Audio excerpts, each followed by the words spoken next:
Power for Living with Bishop Dale C. Bronner. Now the Lord said to Samuel, "How long will you mourn for Saul, seeing I have rejected him from reigning over Israel?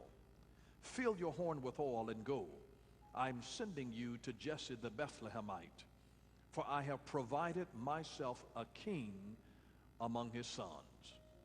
And I'm simply talking today from the subject, why cry? Why cry? Now, if you need to cry, then you cry. And the Lord was not rebuking Samuel for crying, but when he asked him a question, he's really telling him something. That you cried over this thing long enough. He's saying, how long will you mourn? See, he didn't tell him not to mourn. He didn't condemn him for mourning. He asked him a question, how long are you going to mourn? Have you ever met a person that had the ability to ask you a question, but they were really making a statement? My dad was a master of that. He would ask you a question, but you knew that he really wasn't asking you a question. He was actually making a statement. If he had to use the bathroom, he would say, "Does anybody have to use the bathroom?" We were driving in the car, and he would say, "Does anybody need to go to the bathroom?" It was really a statement that I need to stop. You know, he wasn't asking. He was making a statement. And as you know, when God asks a question, because he is omniscient, we cannot inform him on something that he was already in the dark about. God knows everything. So when he's asking a question, he's never asking for information. God is asking to simply awaken a consciousness in us concerning it. And see, he asked him, how long will you mourn over Saul, whom I have rejected? It's one thing to cry over spilled milk. It's another thing to cry over spoiled milk. Saul was not milk that was spilled. Saul was milk that had spoiled. You don't cry over spoiled milk. There's some stuff that if it has gone beyond the expiration date, there are some people that will only assign to you for a certain period of time. And when they go beyond the expiration date, they begin to spoil you and spoil things, and it messes up. It was all right when you met them. But when it's time for them to go, and when it's time for you to go your separate ways, something becomes spoiled. And one way that we know that it is spoiled, because I would sometimes see spoiled milk in the refrigerator based on the date, but I wouldn't always go by the date, because sometimes I would have already poured my bowl of cereal. And so I would shake it up and remove the cap, and I would smell it, because if it's really spoiled, it stinks. And there are some things that you just can't tell just by looking at your watch or the calendar, but it'll start stinking because it is spoiled, because it has gone beyond the expiration date, and you realize that only because you have sniffed it out. And there are some things in your life that you will never know that it is spoiled until you sniff it out. And then you'll know it's rotten. Write the word believe on your paper. Write the word believe. And then write the word under that, lover. And then write the word friend. And then write the word trust. And then write the word life. And this is to show you that there are certain things that start off one way, but when you get into the middle of it, it's a different thing. You start off all in love. And I want you to notice in the word believe, go right to the center, the three letters in the center, L-I-E. What is it that you started off believing and it was a lie when you got to the heart of it? What is it? Just underline L-I-E there. And then in the word lover, just underline the last 4 letters, over.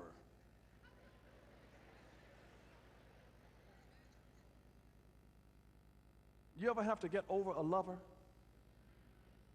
because they went bad? They got spoiled? And you could tell it was rotten? And you had to get over it? What is it that is past the expiration date in your life? And God is saying, get over the love. I know it started off as a lover, but now this is over. Over. And notice E-N-D right on the end of friend. There is a friend that sticketh closer than a brother. A real friend will stick with you to the end. If you've got a real friend. Even if your name becomes questionable, your friend will stick with you.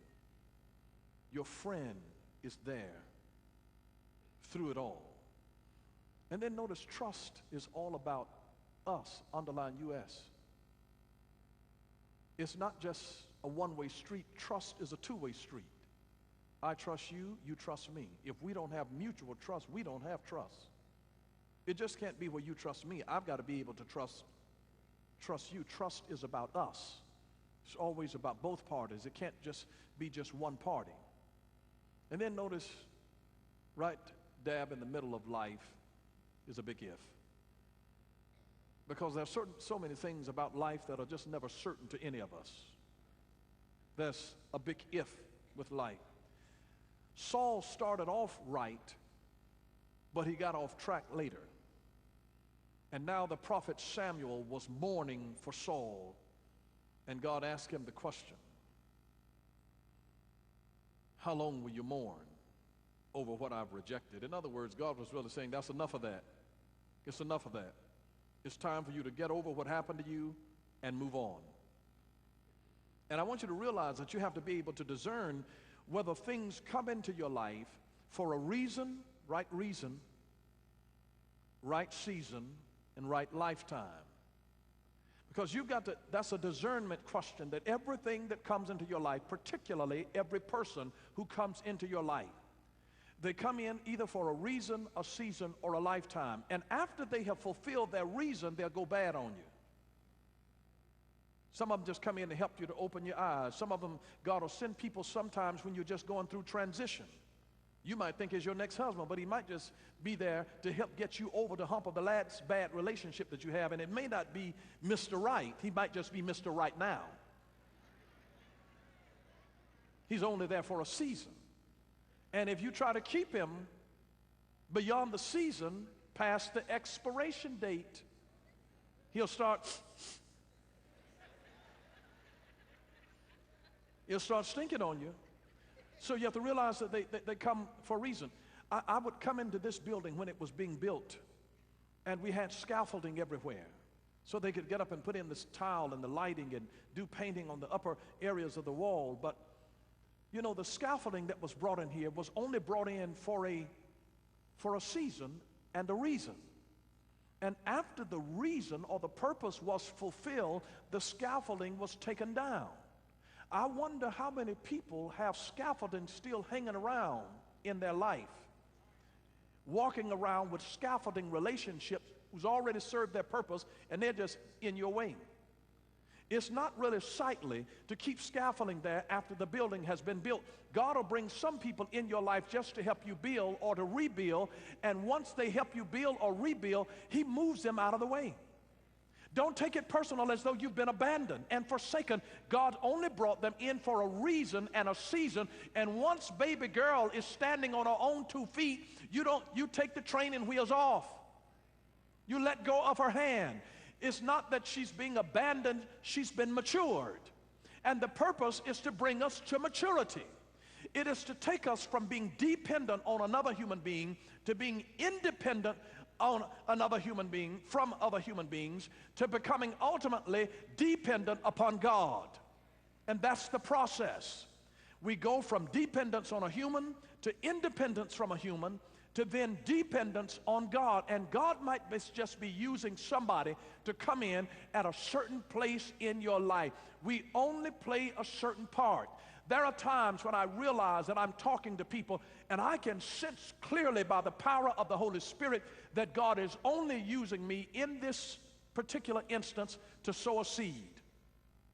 There are other times that I'm talking to another person and I realize that I'm not the first person who's ever talked to this person about the Lord. And I realize in this instance, I am watering. And see, there's a process. I understand that this is only for a reason and a season, because one plants, another waters, and God gives the increase. God gives the increase. You got to know the role that God is calling you to play. So I might be talking to somebody today and I'm planting a seed. But for another, a seed has already been planted, and I'm only watering the thing that God has already planted in you, and it will serve as confirmation to you of something that somebody else planted at another time in your life, or something that God has already been dealing with you about. And then there are others that have already had somebody to plant it and to water it, and you are now ready for supernatural increase to come into your life. It's a different phase for everybody, and once you serve your reason and your season or the lifetime, there are certain things that God will bring into your life for a lifetime. You don't ever graduate beyond the 10 Commandments. You don't ever graduate beyond the golden rule of doing unto others as you would have others do unto you, of loving God with all of your heart, mind, soul, and strength. You never graduate from that. That's a lifetime commandment. That's a lifetime commandment. You never graduate from that. And so we have certain things that come in our life for a reason, a season, and a lifetime, and you must make a distinction in being able to discern which is which. Because you do not want to take something that is temporal in your life and make it permanent. And you don't want to take something that is permanent and use it as a temporary housing. So never confuse the two. You never take the constant and confuse the constant with what is a variable in your life. So understand, this is for purpose, and this is for a reason, and this thing here has come for a lifetime in my life. And I'll tell you this, he said, fill your horn with oil and go. God told him that. Listen, Samuel, you fill your horn with oil. How long are you going to mope over what I've already rejected? Fill your horn with oil and go. The best antidote that I know to depression is for you to leave the place where you are, go across the street and help somebody else. If you'll help somebody else out of your own depression, I know you've got issues. I know stuff is going on. I know you need help. I know you need money. But if you would get out of yourself, depression comes as a result of thinking too much about yourself. You don't get depressed when you're thinking about helping other folks. You get depressed when you're thinking about poor old me. How can they do me like that? That man gonna leave me with all these children. He gave me $80, and I'm gonna go to the grocery and be able to buy. What am I gonna do? Depression is a result of your thinking about yourself. It's egocentrism, where you become the center of your own world. That's what depression is. It's about thinking about yourself. The way that you break that, the antidote to that kind of depression, is to break out of your shell. Even when you don't feel like it, go across the street and help somebody else who's depressed. You will get so much joy that will come when you lift somebody else's spirit. Find somebody that's old, that's decrepit, somebody that's got a sickness in their life, somebody that's down at buttermilk bottom, broke, busted, and disgusted, and minister life to them, be a blessing to somebody else. God has given you something to be a blessing to somebody else's life. Fill your horn with oil and go. Let God put you on the go. Whenever God has touched your life,